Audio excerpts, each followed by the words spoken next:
Bonjour à toutes et à tous et merci du coup d'être présents pour le meet-up qui est aujourd'hui animé par Armel. Donc je voulais rapidement revenir sur le why de la raison pour laquelle on vous propose ce meet-up aujourd'hui. Donc pour ça, je vais vous partager une statistique aujourd'hui concernant le bilan carbone d'Extia et c'est globalement une empreinte similaire d'Extia Ingénierie, c'est que la mobilité professionnelle correspond à 20% de notre empreinte carbone aujourd'hui. Donc c'est aussi dû au cœur de métier d'Extia forcément. Et pour mieux comprendre ce phénomène, récemment, il y a un mois maintenant, on a mené une enquête interne sur les habitudes de mobilité. Donc, on a eu 700 répondants, c'est un taux de réponse de 30%, donc ça nous permet quand même d'avoir des résultats qui sont proches de la réalité. Et on voit qu'il y a 40% des répondants qui utilisent leur voiture pour se rendre au travail. Et quand on regarde combien ça a émis, c'est 40%, c'est-à-dire que ces 40% qui utilisent la voiture correspondent à 93% des émissions liées au transport. Donc, on est conscient qu'en fonction de votre position dans la France, en fonction de la région, il va être difficile parfois de se passer de son véhicule personnel. C'est pourquoi, chez Extia, on vous propose deux choses. Déjà, on a mis en place une plateforme de covoiturage en interne que vous pouvez retrouver sur le site du CSE. Et puis aujourd'hui, pour ceux qui ne peuvent pas se passer de la voiture, on vous propose un meet-up sur l'éco-conduite pour finalement vous donner des outils concrets, des outils pratiques de comment, en conduisant, je vais quand même essayer de réduire mon impact sur l'environnement. Donc, je laisse la main à Armel. Bonjour à tous. Du coup, donc moi c'est Armel et je vais donc pouvoir intervenir aujourd'hui sur la partie éco-conduite avec vous. Hop, donc je veux juste vérifier, vous voyez correctement le PowerPoint. C'est tout bon? Je crois que c'est tout bon, ouais. Nous, on le voit très bien. Et oui, c'est bon. Super. Alors, donc du coup, aujourd'hui, on est là pour parler d'éco-conduite, donc avec moi, donc je suis consultant chez Extia, donc depuis maintenant 1 an et demi, sur divers sujets d'automatisation, et cetera. Et en fait, mon ancien métier que j'ai exercé pendant 9 ans, c'était moniteur auto, moto, remorque, code, post-permis, pré-permis, et cetera, et cetera. J'ai fait pas mal d'auto-école et pas mal de cas divers et donc du coup, j'ai eu envie de mettre à contribution, ce que j'avais appris à ce moment-là pour, le redonner à Extia au fur donc via ce meet-up. Je vais vous expliquer un petit peu du coup ce qu'on va faire, pendant ce meet-up. Du coup, la première chose, c'est, savoir un petit peu ce qu'on peut y gagner avec, l'éco-conduite, voir ce qu'on peut en faire. Ensuite, je vais essayer de partir vraiment sur une partie très technique sur comment fonctionne une voiture. Ensuite, on va parler un petit peu de, comment ça peut se passer sur la route pour faire en sorte qu'on ait que 2-3 cas concrets pour, histoire de comprendre. Et ensuite, je vous proposerai quelques petits exercices que vous suivrez, que vous suivrez pas. Après, ça sera à vous de jouer. Alors, du coup, qu'est-ce qu'on y gagne? On va essayer de faire simple, assez rapide. On y gagne quoi? La première chose, c'est qu'on y gagne du temps. C'est souvent la principale raison qui font que les gens pensent qu'il ne faut pas éco-conduire, enfin qu'il y a pas, que c'est pas pratique pour eux d'éco-conduire, c'est qu'ils ont toujours l'impression de perdre du temps parce qu'ils vont avoir l'impression qu'ils vont rouler moins vite, et cetera. On a fait des tests, avec des collègues en formation. On gagne pas énormément de temps, mais en fait, il faudrait rouler très, très, très, très vite pour réussir à gagner le temps qu'on peut gagner en éco-conduite. On a fait un test tout bête, on part de Saint-Herblain. Alors pour ceux qui connaissent pas Nantes, Saint-Herblain, Sainte-Luce, on doit traverser toute la ville de Nantes par la ville. On a fait le test avec un copain. Moi, j'ai co-conduit. Lui, il roule à 70 en ville. Ouais, quand même. Donc, on arrive tout simplement en même temps. Voilà la conclusion du résultat. Donc, on se dit que c'est quand même un petit peu dangereux d'aller conduire à cette vitesse-là. Donc, on se dit qu'on peut gagner du temps grâce à l'éco-conduite et on verra un petit peu comment et pourquoi est-ce qu'on peut gagner du temps.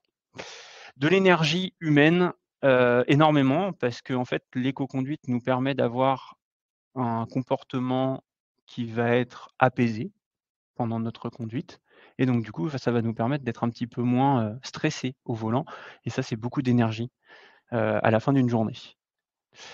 De l'énergie mécanique, donc évidemment de l'énergie mécanique avec des pneumatiques, avec des plaquettes de frein, avec de l'huile, avec du liquide de refroidissement, avec évidemment du carburant, c'est ce qui va nous intéresser énormément.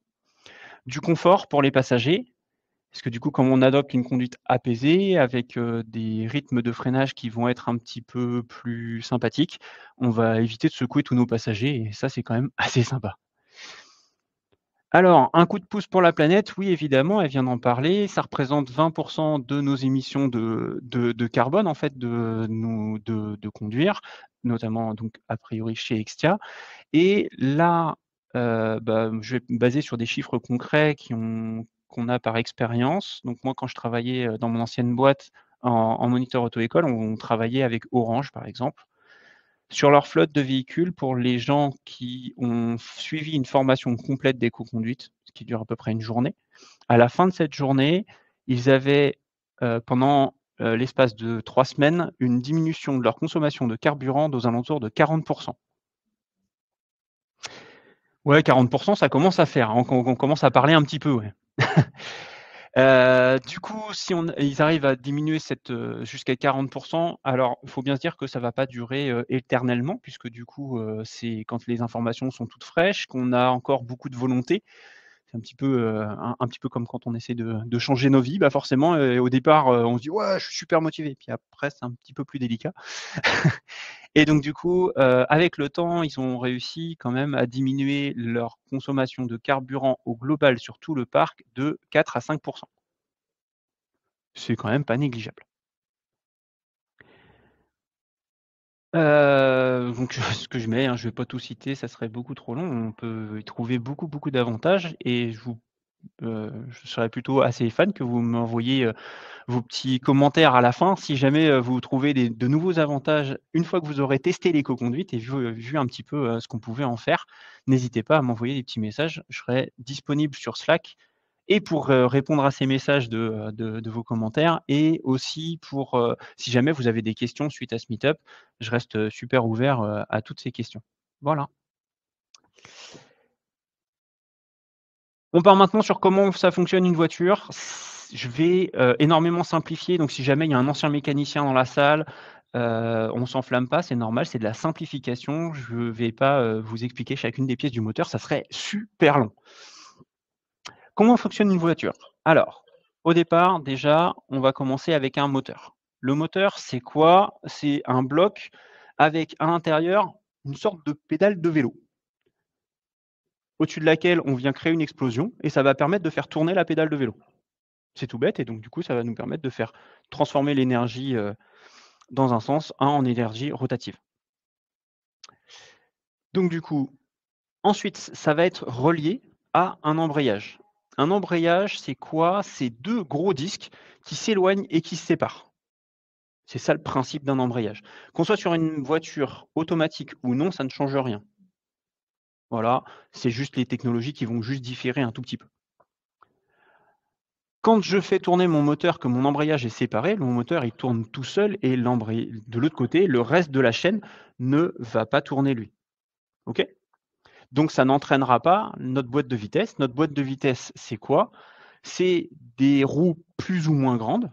Oh magnifique, j'ai mis une petite animation sur boîte de vitesse, c'est rigolo. C'est des petits, pignons en fait et qui vont, de plus grand en plus petit et du coup quand j'enclenche une vitesse 1, 2, 3, 4, 5, ça va changer tout simplement le pignon sur lequel va s'enclencher notre arbre qui sort de l'embrayage. Hop. Ensuite, du coup, ça va être relié aux roues. Je vais pas vous expliquer le système des roues, hein, là, il me semble que ça tourne un petit peu. Ça peut tourner en tout cas. Donc du coup, si je rapproche, du coup, maintenant mes 2 disques de l'embrayage, à ce moment-là, ça veut dire que tout mon système, de ma pédale jusqu'à mes roues, le tout est relié et donc du coup va tourner ensemble. Donc ça va permettre le moteur va entraîner l'embrayage, qui va entraîner la boîte de vitesse, qui va entraîner les roues. OK, jusque-là, ça va? Pas trop compliqué? Super. Si on reprend le système inverse, Si je viens faire tourner mes roues, je viens faire tourner ma boîte de vitesse, qui fait tourner mon embrayage, qui fait tourner mon moteur. Ça, c'est la notion essentielle que vous devez absolument comprendre. Si je fais tourner mes roues, ça fait tourner ma boîte de vitesse, qui fait tourner mon embrayage, qui fait tourner mon moteur. Donc, si mes roues entraînent mon moteur, pareil, lien de cause à effet, est-ce que je consomme du carburant? Non, 0.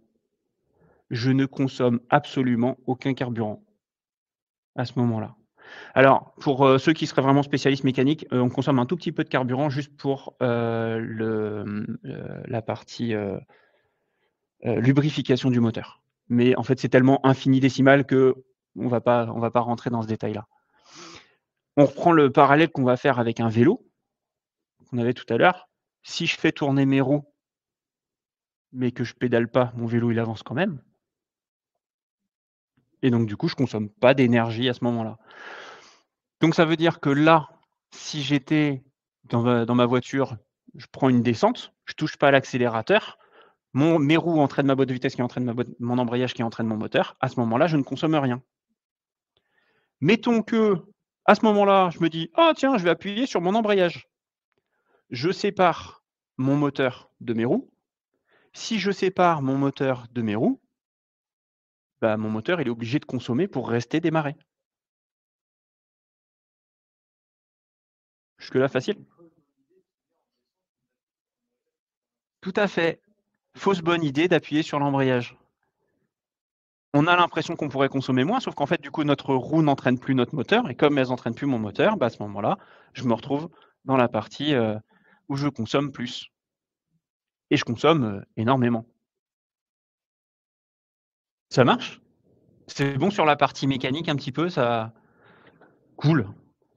Tout le reste, en fait, va en dépendre. Donc, du coup, c'est pour ça que j'insiste un petit peu sur OK, on a bien capté. On va essayer de parler un petit peu plus concrètement maintenant qu'on a vu un petit peu la partie théorique de la voiture. Il y a des petits chiffres qui sont importants à connaître. Si je suis à l'arrêt, du coup, mon moteur est séparé de mes roues puisque je suis obligé de débrayer, autrement je cale. Ça jusque-là, pour ceux qui conduisent régulièrement une voiture manuelle, normalement, c'est à peu près acquis. On sait que du coup, le moteur, il est obligé de s'entraîner tout seul. Donc à ce moment-là, il est en train de consommer du carburant pour ne pas effectuer la tâche qu'on lui demande, faire avancer la voiture. Si à ce moment-là, il n'entraîne pas les roues, ça veut dire qu'il consomme à l'infini. Si on prend une consommation au litrage au 100, j'avance pas, donc du coup, je consomme à l'infini.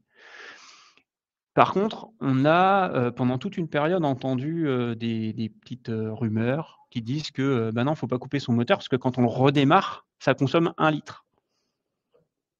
Ouais, on a entendu ça pendant très très longtemps, notamment à cause du décalage. En fait, c'était une expression de camionneur. Si tu cales, tu payes ton litre. Pas de carburant, hein.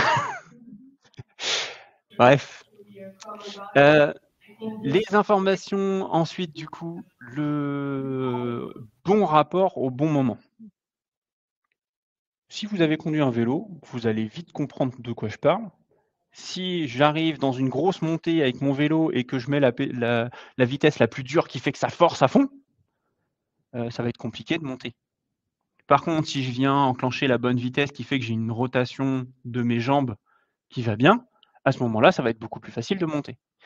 Il y a un rythme qu'il faut réussir à trouver pour nos jambes déjà. On sait que si on se met à pédaler dans la semoule, on va galérer quand même parce qu'il va falloir pédaler très très vite pour réussir à maintenir une vitesse à peu près convenable. Au contraire, si je suis en train de forcer et que je pédale très lentement mais que je suis obligé de mettre beaucoup de force, c'est pareil, ça ne sera pas beaucoup mieux. On ne va pas réussir à maintenir une vitesse correcte. Pour la voiture, c'est pareil. Pour chaque voiture, on a un rapport de vitesse qui est idéal. On a des plages de consommation en fonction du nombre de tours par minute. Si vous en avez envie, faites-vous plaisir, vous pouvez les regarder dans votre notice. On voit, il y a une plage d'utilisation de votre voiture qui permet de savoir à quel moment, quelle vitesse, quel rapport, etc. C'est un petit peu compliqué, c'est des petits schémas qui nous permettent de déterminer ça. Ce qu'on peut essayer de se dire, en règle générale, c'est qu'à partir de 50 km/h, pour maintenir la vitesse, on peut passer la 4e. Par exemple, ça nous permettra de le maintenir. Par contre, pour monter à 50, la 4e, elle fera rien du tout. Voilà. La 4e à 50 en montée, elle marche pas du tout. La 5e à 50 en descente, ça marche. Je vous laisserai essayer. Après, c'est assez simple, entre guillemets, de déterminer par rapport à vos véhicules, hein. Il suffit de l'écouter un petit peu et on voit bien, hein, si le moteur il est en train de faire c'est que c'est pas bon. Si au contraire le moteur est en train de hurler, c'est qu'on n'est pas dans le bon rapport. Voilà. Et ça, c'est un petit peu plus de la pratique. Je vais pas aller chercher beaucoup plus loin avec ça. Les distances de sécurité. Pourquoi les distances de sécurité? À partir du moment où... Ok, c'est pas pour nous, tout va bien. La distance de sécurité, à partir du moment où on est trop proche d'un véhicule, on va avoir une tendance à ne pas anticiper. Donc du coup, à ce moment-là, à chaque fois que le véhicule qui est devant nous va allumer ses feux stop, on va se retrouver dans l'obligation, nous, de freiner. Si je freine, ça veut dire qu'à ce moment-là, je vais diminuer ma vitesse, et diminuer ma vitesse fortement. Donc du coup, comme je sais que derrière, à un moment ou un autre, il va réaccélérer, cette personne, bah, il va falloir que moi aussi je réaccélère. Quand j'accélère, je consomme énormément. Quand je maintiens ma vitesse, je consomme très peu. Comme sur notre vélo, toujours la même chose. Si je maintiens ma distance de sécurité correctement, voire même que je maintiens une distance de sécurité anticipative, donc je vais chercher encore plus loin que ce qui nous est prescrit par le code de la route. 2 secondes pour ceux qui se posent la question, il faut pouvoir compter 2 secondes. À ce moment-là, quand la personne va freiner, moi je vais juste pouvoir relâcher légèrement l'accélérateur, perdre 2-3 km/h, voir que finalement, en fait, c'était pas grave et que du coup, j'ai même pas besoin de réaccélérer parce que je suis déjà à ma vitesse. Et donc là, à ce moment-là, je suis tranquille. Les limitations de vitesse, c'est le système le plus simple pour éco-conduire. On sait que si on garde nos vitesses, on va consommer moins. Forcément, je consomme moins si je roule à 130 sur autoroute que si je roule à 180. Toujours pareil sur notre vélo, si j'essaie de rouler tout le temps à 30 km/h, je vais galérer, alors que si j'essaie de rouler à 20, ça se passe plutôt bien. La situation est exactement la même. Donc ça, ce sont les principales règles qu'on pourrait observer sur cette éco-conduite. C'est les petits éléments qu'on va pouvoir gérer. Il y en a bien d'autres et il y en a bien d'autres que j'aimerais pouvoir vous donner, mais après, il y en a beaucoup qui se passent en fait tout simplement dans votre voiture. Il va falloir que vous retrouviez des sensations. Ça, c'est les petits éléments où vous pouvez tout simplement essayer d'aller les chercher. Se dire que quand je viens m'arrêter à la boulangerie pour chercher une baguette, ça sert à rien de faire tourner le moteur. Je vais m'arrêter forcément plus de 30 secondes. Je suis à la station essence. Le mec qui est devant, il est en train de faire son plein, je m'arrête derrière lui, je ne vais pas consommer le carburant que je veux mettre, ce serait ballot. Le bon rapport au bon moment, bon c'est rigolo, la voiture elle est hyper réactive si je me mets en seconde à 50. Wouhou, super, ça décrasse le moteur. Par contre, d'un autre côté, je vais consommer énormément. On peut passer des consommations du simple au double, hein, assez facilement, sur des comportements comme cela. Les distances de sécurité, en plus le code de la route, c'est cool. Ça permettra d'apaiser notre conduite. On en parlait tout à l'heure, pour faire des économies aussi humaines, faire des économies mécaniques. La distance de sécurité, c'est aussi ça. Se laisser le temps de respirer, on ne sera pas dans une conduite qu'on appelle réactive, mais dans une conduite anticipative. La conduite anticipative va nous permettre de nous relaxer, d'être beaucoup plus détendu quand on va conduire. Et donc du coup, forcément, ça va nous permettre d'éco-conduire beaucoup plus facilement. On va gagner aussi en humain, puisque du coup on va être détendu, en mécanique, puisque du coup je vais moins utiliser mes plaquettes de frein, mes pneumatiques, mes suspensions. À chaque fois qu'on freine, on utilise tout ça, hein. On utilise bien nos pneumatiques, on utilise bien nos plaquettes de frein, on utilise nos suspensions, forcément. Donc c'est tout ça qu'on va économiser. Les limitations de vitesse, en plus, ça va vous faire économiser énormément d'argent puisque vous ne ferez plus flasher. Wouhou! On a des accessoires pour nous aider à tous ces éléments-là. Je ne sais pas si vous connaissez, pour quand on est à l'arrêt, le start and stop. C'est des petites mécaniques qui sont intéressantes. On avait justement une question de Laurent à ce sujet-là, Armel, qui voulait ton Vas-y. avis sur le stop and go. Le stop and go. Alors, il faut savoir que le stop and go, c'est une technologie qui a été un petit peu discutée au départ, parce qu'en fait, les gens, ils avaient peur que ça redémarre le moteur en entier à chaque fois et qu'en fait, ça reconsomme exactement la même façon que quand on démarre le moteur la première fois. À partir du moment où le moteur est chaud, le start and go est valable. Avant ça, ça ne l'est pas. On sait que pour faire chauffer un moteur, il nous faut à peu près 2 à 4 km. C'est relativement rapide. Alors 2 à 4 km en roulant. Si on est à l'arrêt, on peut faire chauffer notre moteur, mais ça ne sert à rien. Puisqu'on l'a dit, on consomme à l'infini quand on est à l'arrêt et qu'on fait tourner notre moteur. Le stop and go, les démarreurs en fait ont été consolidés et ont été faits pour faire un entraînement électrique en plus de l'entraînement mécanique qu'il y a normalement sur une voiture. Un démarreur normal ne fait qu'envoyer une étincelle pour faire enflammer le liquide, donc l'essence, dans le moteur. Un stop and go, lui, va avoir un petit moteur électrique qui va permettre de donner la première rotation à notre moteur. Et donc, du coup, ça va permettre d'aider ce déploiement mécanique et donc, du coup, faire en sorte que ça consomme encore moins en démarrage. Donc, le stop and go, c'est plutôt une bonne idée de l'utiliser, en tout cas. Après, toujours pareil, on peut se dire, oui, mais là, je suis dans mon premier kilomètre de roulage, peut-être que ce n'est pas le bon moment pour utiliser le stop and go. Peut-être que j'utiliserai après ce premier kilomètre. Voilà. Le bon rapport au bon... Oui. Je voulais te dire que c'était très clair. Parfait, super.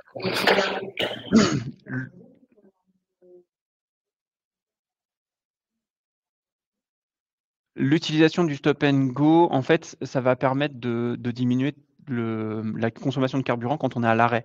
Et donc, du coup, ça va vraiment dépendre des situations. Si tu es en utilisant le stop and go en campagne, tu gagneras rien. Alors qu'en utilisant le stop and go en ville, dans une ville où il y a beaucoup de feu, là, je vais gagner énormément. Dans une ville comme Nantes, où c'est que des giratoires, je gagnerai quasiment rien. Alors, à partir du quand on a un stop and go, on peut considérer qu'il est intéressant de l'utiliser à partir du moment où on s'est où on est arrêté plus de 5 secondes. Puisque du coup, on a l'entraînement électrique en plus de l'entraînement mécanique, donc du coup, on peut largement diminuer nos statistiques. Le bon rapport au bon moment, sur certaines voitures, il y a des petits voyants sur comment est-ce qu'on passe les vitesses. Si j'ai un conseil à vous donner, ne les regardez pas. Voilà, c'est pas le bon rapport et pas au bon moment. Parce que du coup, en fait, il se base sur des choses qui ne sont pas la réalité du terrain. C'est-à-dire qu'en fait, il vous demande de passer le rapport en fonction du nombre de tours. Sauf qu'en fait, le nombre de tours, il n'est pas toujours adapté avec cette technique-là, puisque du coup, il ne connaît pas le dénivelé du terrain. Je peux très bien mettre ma 5e à 50, comme je disais, à partir du moment où je suis en descente. Là, la voiture va me dire, non, change ta vitesse, rétrograde. Non, ma 5e, elle va très bien. Au contraire, comme ça, je laisse mes roues qui entraînent mon moteur. Je suis heureux, puisque du coup, à ce moment-là, je consomme 0,00 litres. Génial. Et puis après, la boîte automatique. Alors, pour ceux qui se posaient la question sur la boîte automatique, allez-y, c'est génial. La boîte automatique nous permet de diminuer nos consommations de carburant, non pas en théorie, mais en pratique. Je m'explique. En théorie, une boîte automatique consomme plus qu'une voiture mécanique. Pourquoi? Parce que l'embrayage, au lieu d'être 2 disques qui se touchent, c'est 2 disques qui se font entraîner par un liquide entre les deux. Donc forcément, il y a une perte d'énergie. Voilà. Cette perte d'énergie, elle est pas très grande, ce qui fait qu'à la fin, on va consommer 1 à 1,5 litre de plus que sur une voiture mécanique classique. Sauf qu'en fait, comme on n'a plus besoin de réfléchir à notre boîte de vitesse, on a une tendance à beaucoup plus éco-conduire, beaucoup plus facilement, et on n'aura plus de soucis de passage de vitesse au bon moment. Et du coup, en pratique, les gens qui conduisent une boîte automatique gagnent un petit peu de carburant, pas beaucoup.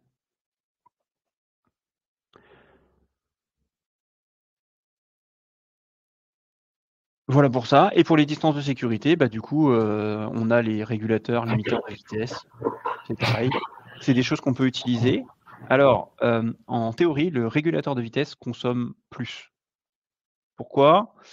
On va se retrouver encore sur notre vélo. On est là, du coup sur un terrain plat. On se met à 20 km/h. On arrive dans une grosse montée. Qu'est-ce qui va se passer sur notre vélo?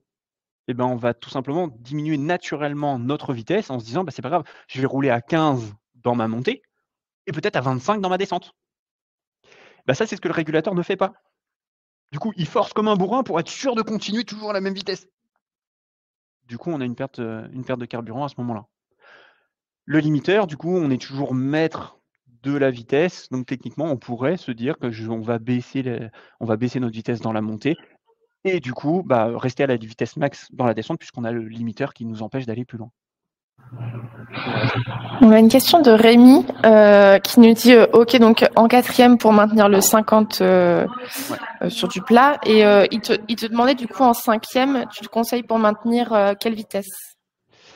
La 5e, elle permet en règle générale de maintenir du 70. Alors, je redonne des vitesses qui sont purement approximatives. Ça va dépendre des voitures, ça va dépendre des moteurs, ça va dépendre d'encore plein de choses. Sur de la citadine, en règle générale, c'est ce que ça va donner. Une 5e pour maintenir le 70, ça suffit amplement. Toujours pareil, attention, montée, descente, on n'est pas tout à fait là-dedans. Voilà. OK. Et il y a Laurent qui pose une autre question. Donc, si je comprends bien, il dit en 5e à 50 km/h en descente, donc plus de frein moteur alors. Ah, l'histoire du frein moteur. Le frein moteur, c'est quoi? C'est le fait qu'il y ait du frottement mécanique à l'intérieur de notre moteur qui fait que ça va ralentir nos roues. Le fait que notre moteur tourne plus vite permet d'obtenir plus de frein moteur. Le fait de faire tourner notre moteur moins vite nous permet effectivement non pas d'enlever le frein moteur, mais de le diminuer. Le fait de supprimer le frein moteur, ça serait de débrayer pendant qu'on est en descente. Donc là, à ce moment-là, on est dans la situation qu'on évoquait tout à l'heure de bonne idée, je vais débrayer pendant que je suis en descente. Et là, non. Donc effectivement, on va diminuer un maximum notre frein moteur, ce qui fait que notre voiture n'étant pas ralentie, je vais pouvoir continuer à maintenir une vitesse comme ça. Et si j'ai besoin de mon frein moteur, à ce moment-là, je vais rétrograder, évidemment. Okay. Le fait d'obtenir du frein moteur, juste pour petite partie un peu plus conduite en elle-même, le fait d'obtenir du frein moteur va nous permettre de stabiliser notre voiture, redescendre un petit peu sur nos suspensions et donc du coup d'avoir une conduite un petit peu plus réactive et avoir une voiture un petit peu plus rigide. Donc, il est important de rétrograder si vous êtes en descente et que vous avez plein de virages, par exemple. Il ne faut pas hésiter à être sur un rapport un petit peu plus élevé pour garder le côté sécurité de la conduite. Et donc, du coup, cherchez pas tout le temps à éco-conduire. Il y a des fois, il vaut mieux se mettre en sécurité. Il faut toujours privilégier la sécurité à l'éco-conduite. Ça, là-dessus, je veux juste rester. Et si on reprend un peu tous les conseils d'éco-conduite que tu nous as déjà donnés jusque-là, il y a Alexander qui nous demande si à l'achat d'une nouvelle voiture, il vaut mieux prendre une boîte manuelle ou une boîte automatique. Alors, à cette question-là, alors c'est une question qui est un petit peu compliquée. La première chose que je répondrais simplement, c'est que avant, on faisait la vaisselle à la main, maintenant on a des lave-vaisselle. Voilà. Donc du coup, est-ce que c'est une bonne idée? Moi, je prône à 100% le oui, vas-y, de la boîte automatique, c'est génial. Ça va te permettre de gagner énormément en confort, ça va permettre de gagner de l'humain principalement. Mécanique aussi, puisque du coup, la boîte de vitesse fait son travail toute seule. Les voitures neuves et récentes sont super adaptées et donc du coup, on a quand même des risques de casse de notre embrayage et de notre boîte de vitesse qui sont largement diminués. Donc, du coup, j'ai moins besoin de changer mes pièces. Donc, techniquement, j'aurai de la longévité, etc., etc. On peut acheter de la voiture d'occasion. Il faut faire attention au type de boîte de vitesse. Je ne vais pas rentrer dans ce débat-là parce que franchement, il est super compliqué. Les boîtes robotisées, moi, c'est ce que j'ai trouvé qui était le mieux. Et après, je vous laisse gérer pour toute l'hybride et l'électrique. Je vous laisse dans les débats écologiques qui sont beaucoup trop complexes pour moi. Voilà. Est-ce que ça a répondu à la question? Ouais, c'est parfait. Ok, cool. Je vous propose quelques exercices. L'objectif, c'est pas de vous embêter. L'objectif, c'est de faire en sorte que vous ayez des petites choses que vous puissiez appliquer facilement sur la route, que vous puissiez vous essayer. Je rappelle, tous les exercices que je vais vous donner, il faut bien penser à la notion de sécurité avant de penser à côté éco-conduite. C'est des petits exercices qui peuvent être très rigolos, mais qui par contre, au départ, vont vous demander énormément de consommation humaine. C'est vous qui allez en pâtir au départ, il faut changer des habitudes et changer des habitudes, c'est compliqué. Quand on est dans ces réflexions-là, il ne faut pas oublier qu'on a un environnement autour de nous et que du coup, il faut penser à la sécurité avec tout ça. La première chose qui est toute simple, c'est d'aller regarder dans notre ordinateur de bord, si on en possède un, les anciennes consos. Avant de lancer tout exercice, faites ça. Déjà, vous allez savoir combien vous consommez. Pour ceux qui n'ont pas d'ordinateur de bord, la petite technique, c'est je fais mon plein à fond, je remets mon compteur journalier à 0, je regarde combien j'ai fait avec mon plein, je refais mon plein, et c'est parti, on va pouvoir déterminer la consommation sur un plein. Je remets les stats, je remets donc du coup toutes les stats à 0. Je me dis, bah allez, on recommence tout depuis 0. Comme si j'apprenais à conduire. C'est une voiture neuve, hop, je remets tout à 0. Je respire un coup. Ouais, ce que je l'ai dit, ça va consommer de l'humain. Donc du coup, il y a intérêt de respirer un petit peu et de se dire que ça va nous prendre de l'énergie et du temps. Et c'est normal de ne pas réussir tout depuis le départ.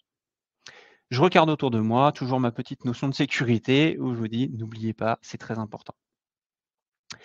Bien, mon exercice favori. Arrêtez de freiner. Ouais, complet.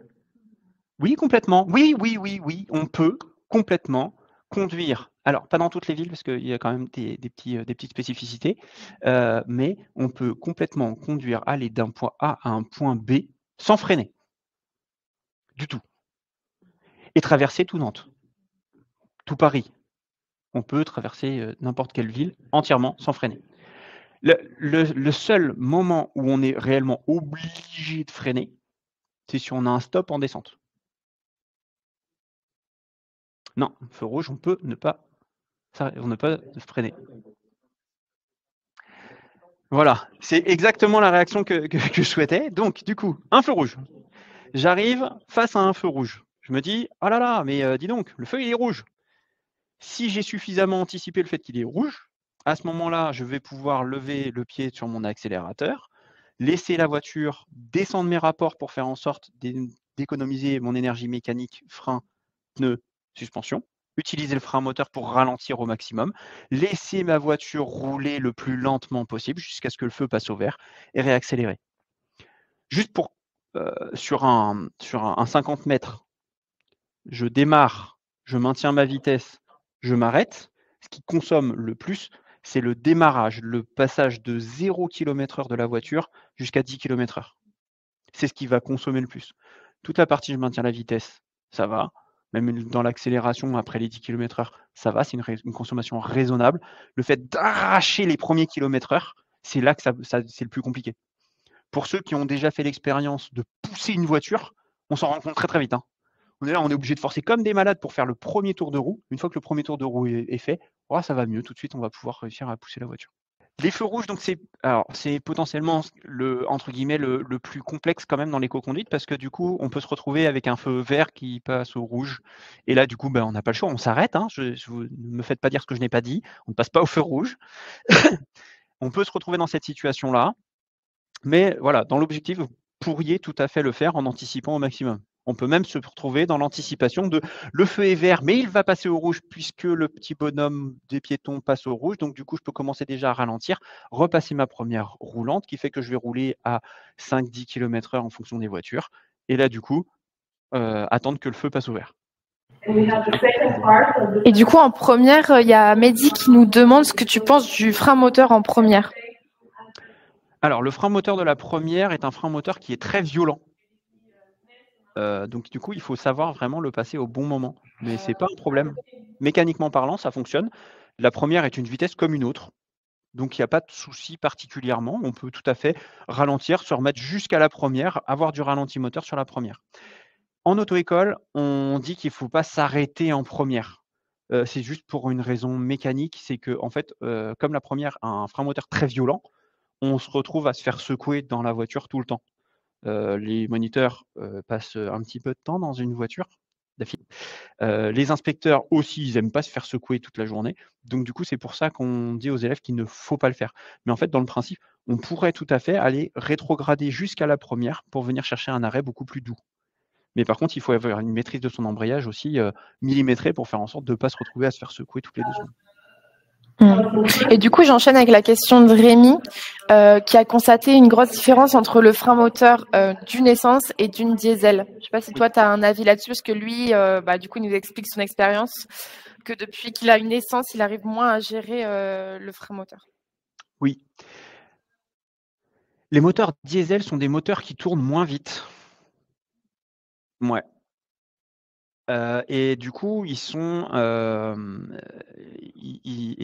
qui sont un petit peu plus gros, ce qui entraîne un frein moteur, assez fort. En fait, c'est des voitures qui sont assez lourdes et donc du coup, souvent, on a un frein moteur qui est un petit peu plus fort sur une voiture diesel. Alors que sur une voiture essence, on va avoir souvent un petit frein moteur un peu plus doux, quand on est sur les bas régimes. Alors que par contre, dès qu'on monte en régime, ça va venir vraiment appuyer ce frein moteur.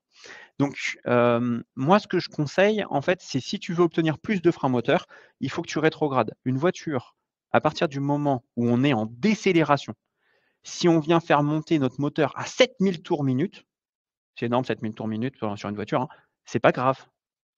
Ça fonctionne, c'est pas un problème et on ne consommera pas plus. C'est bien ça qui est important à comprendre, c'est qu'on ne va pas consommer plus puisque ce sont mes roues qui entraînent ma boîte de vitesse, qui entraînent mon embrayage, qui entraînent mon moteur. Donc j'ai pas de consommation à ce moment-là. Donc pas de souci, on peut rétrograder très très fort pour économiser nos plaquettes de frein et nos pneumatiques. Voilà. Okay. Donc arrêtez de freiner. Donc ça, c'est mon exercice favori. C'est l'exercice qui va vous demander le plus d'énergie. Le deuxième que j'aime bien, parce que du coup, il regroupe un petit peu toutes les notions qu'on a pu aborder dans la première slide. Wahou, je suis obligé de remonter super loin. Qui va nous permettre de gagner du temps, de l'énergie mécanique et du confort. C'est vraiment cet exercice qui est de mettre un gobelet d'eau dans votre voiture. Ça paraît tout bête comme ça, mais en fait, si vous tournez trop fort, le gobelet, il se renverse. La première étape, c'est dans le porte-gobelet, hein, on est d'accord?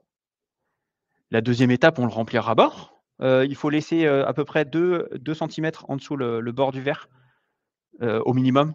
Ça, c'est pour ceux qui sont déjà très bons, hein. 2 cm en dessous, c'est déjà vachement bien. Réussir à conduire avec un gobelet comme ça, ouvert évidemment, hein, pas ceux avec un capuchon, ça servirait à rien. Et puis du coup, l'étape suivante, c'est entre les jambes. Directement entre les jambes. Alors pourquoi entre les jambes? Alors la première raison, c'est surtout parce que c'est très drôle quand on se retrouve à faire ça et qu'on a vraiment très très peur pour notre pantalon.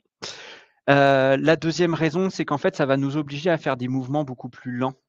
Et donc du coup, comme on va avoir des mouvements beaucoup plus lents, on va être dans l'obligation d'avoir une anticipation beaucoup plus forte pour réussir à quand même agir tout au long de notre conduite dans notre environnement.